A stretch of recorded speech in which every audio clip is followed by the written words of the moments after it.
Bismillah ve salatu ve selamu ala Resulillah ve ala alihi ve sahbihi ve men vala.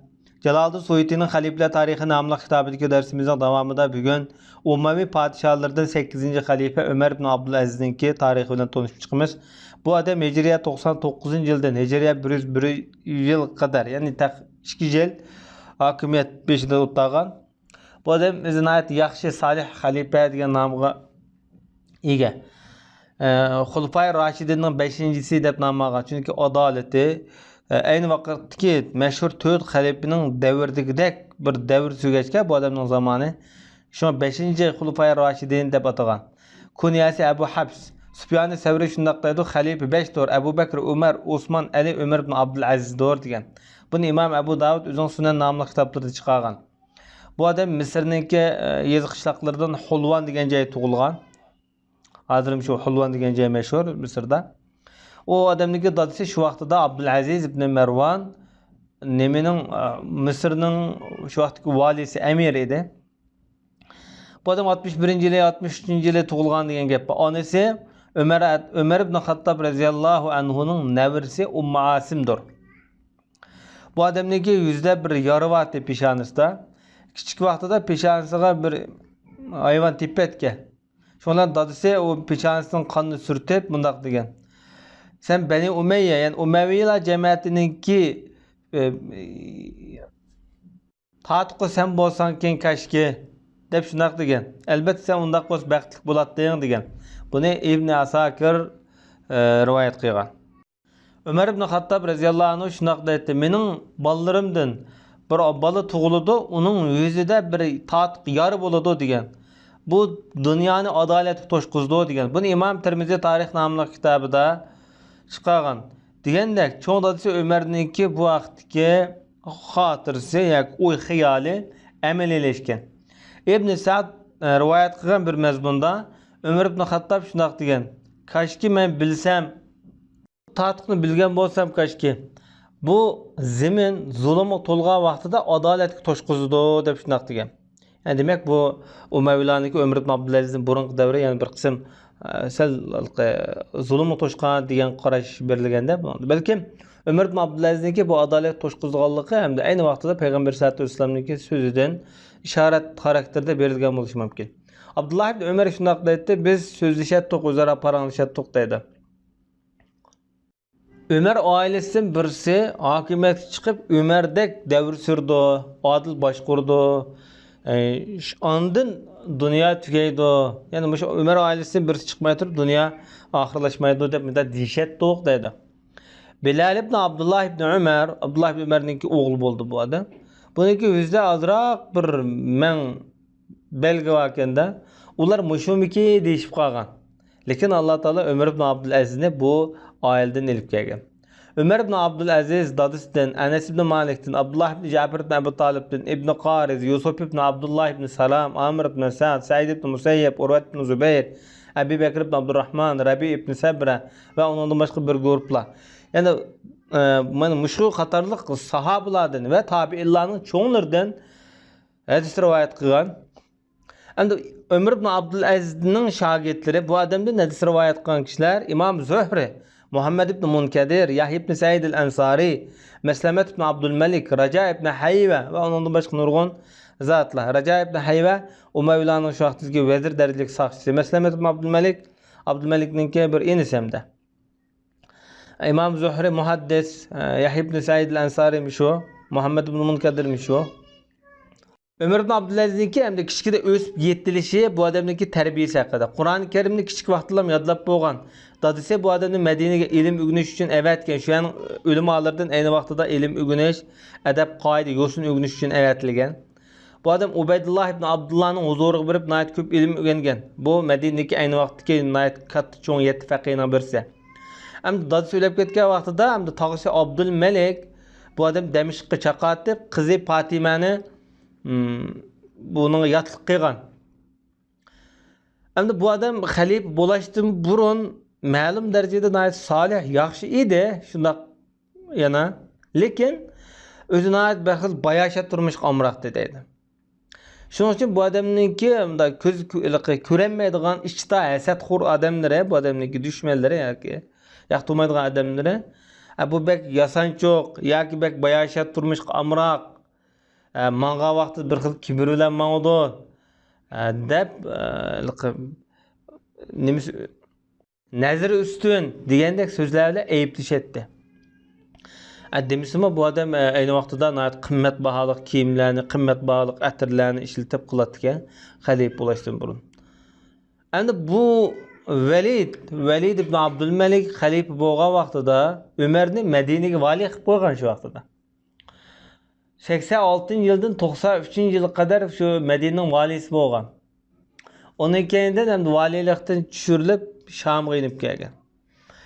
Şu 86-yildan 93-yilgacha bo'lgan 7 yil jarayonda bu odam hozirgi payg'ambar sollallohu alayhi vasallamning shahri Madinada Resulullah'ның namoz o'qigan, Resulullah'ның xotirasi yuz bergan har qanday o'rinlarga masjid silib chiqqan. Hozirgi shu Resulullah'ның ish izlari saqlangan masjidlar hammasi Umar ibn Abdulazizninki ortiqchiliklardan. Endi Velid enisi Sulaymonni vali ahdlikdan elitma deb niyat qilgan vaqtida shu orqali hamda o'ziniki balamni vali ahdi qilaman deb turganda, endi Velid Abdülmelik ibn Marvonning cho'ng o'g'li. Shuni bilan endi shu oildan va shu jamoatdan yoki shu davlat kattalaridan ba'zilari majburan, ba'zisi ixtiyoriy holatda buning bo'ysungan Velidga. Ammo Umar ibn Abdulaziz yo'q deb turgan. Biz Süleyman'ın boynumuzda bizim vədimiz var, beyitimiz var. Çünkü Abdülmelik ibn Marvan ölüp ketkende avval Velid'ni anda Süleyman'ı veliahdi qilgan, baldırga arqı bölüp birdiğanga. Dep bu çın turvaldı da bu yerde. Şuna ola Velid bu adamga da bir laypatqaq uyga solap koydu. Bundan degende mesela bir uyga bir layla yasagan bir uyga kapig ekiri tudu. Eğer bir sulab koydu, o laykapiniki etrafıga su koyuyordu demde. Irıqta su içip etkenden keyin, aşağı 10 gün, 15 gün bir aygacha aşağı zeylep, aşağı lay öy hemde xamqışı yasalga öyle. Yıqıp çıdığan gap, şu yıqıp çıp öyle demde. Şu yak sulab koydu demde. Bu aşı devirdiki bir cazalaş usullarınınki bir hemde. 3 günden keyin bu adamga şafaat berilip qutulgan bu işten. Şu vaqtda boyallar sangılab tas qaptı kevlep qalğan. Şu halat uçratqandaydı.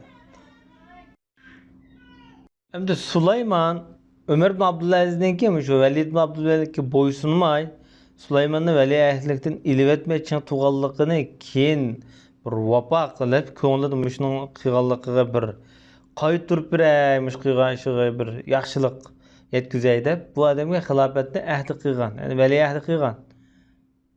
Demak, endi yaxshilik qilgan adamga shuni yaxshiligini bilib, buni yaxshi go'zal javob qaytarish bu Isillahning fazilatli odamlarniki sifatlari. Tuzkur naahli odamlar qilgan yaxshilikqa yomonlik qaytardi. Bu nomard odamlarniki sifatlari. Zayd ibn Aslam degan zot Anas ibn Malikdan rivoyat qilib, Payg'ambar alayhisolatu vasallam vafot bo'lgandan keyin Rasululloh o'xshash namoz o'qiydigan odamni ko'rib boqmadi, mush boladan boshqa degan. Bu bo'lsa Umar ibn Abdulaziz shu vaqtda Madinaning valisi edimdi. Zayd ibn Aslam yana shunday deydi, bu odam ruku sajdani komil, mukammal, temkinlik bilan ado qiladi, lekin qiyom bilan namoz orqali o'ltirish avvalini yengil qiladi. Bu Anas ibn Malikdan bir necha yo'lda rivoyat qilingan bu mazmun. Buni Imom Bayhaqi o'zining Sunan nomli kitobida va boshqa kitoblarda bayon qilgan. Muhammad ibn Ali ibn Husayn Umar ibn Abdulazizdan rivoyat haqida so'ralganda bunday debdi. Muhammad ibn Ali ibn Husayn Ali roziyallohu anhuniki o'zining payg'ambarlardan bo'ldi. Bu kishi bunday deydi. Bani Umayyaning, ya'ni Umayyalar jamoatininki eng isil odami bo'lib qiyomat kuni ayrim bir ummat bo'lib avatildi. Yani o'zi xos bir guruh sifatida avatildi, terildirildi deb shunday degan. Bu umma vahida degan, mesela bir ummat bo'lib degani, yani boshqalardan farqli holatdagi odamlarga berilgan sifat bu. Maymun ibn Mihron degan olim shunday deydi. Umar ibn Abdulazizning huzurida bo'lgan ulamolar o'quvchi sanaldi deydi. O'zi xalif bo'lgan bilan atrofdagi ulamolar bu odamga nisbatan o'quvchi edi deydi. Ebu Nuaym to'g'ri bo'lgan rivoyat orqali Rayyah ibn Ubayda degan kishilar rivoyat qilib bundoq deydi. Ömer ibn Abdülaziz bir kuni namoz chiqibdi-da, qo'lga bir shayx yo'lni olgan. Ichimda dedimda, bu shayx bu setas xotirjam bo'lolmaydigan shayx ekanda deb o'yladim-da, namozni o'qib kirgan vaqtida kendim mansam dedim men Alloh amrini isloh qilsin. Amir salom bergan vaqtimizda deyildi, ayni vaqtida.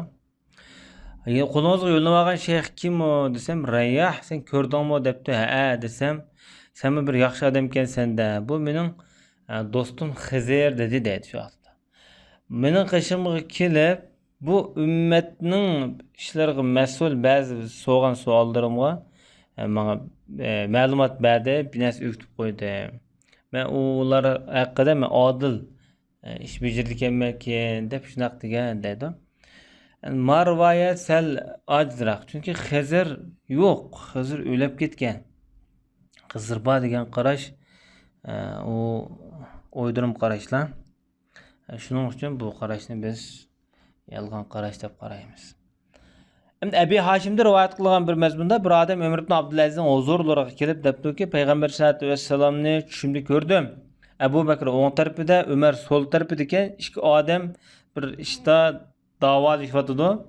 Sen oldida o'tiribsan shu ikkisini oldida. Ömer bilan Abu Bakr roziyallohu anhumlarning. Sana Peygamberimiz debdi-da, Ömer sen eğer keyin bir ish tutib qolsang, ya'ni ummatning ishiga mas'ul bo'lib qolsang, ma ikkisidak ish bajarganjimi dedi. Abu Bakrda Umarni ishorat qilib. Shunda Umar ibn Abdul Aziz bu tush ko'rgan odamdan bu gapni taqim ta'kidlash uchun rost aytdi. Tush ko'rdingmi? Qasam qilib boqamda qolsa bu odam Allohning nomi bilan qasamki men ko'rdim desa, albatta shuni ko'rgan bo'lsang degandiki bu odam qasam qilib rasmida ko'rdim dedi. Degan vaqtida Umar ibn Abdul Azizning oyati ta'sirlanib yig'lab ketgan dedi. Sallallohu alayhi nabiyina Muhammad va ala alihi va sahbihi ajma'in.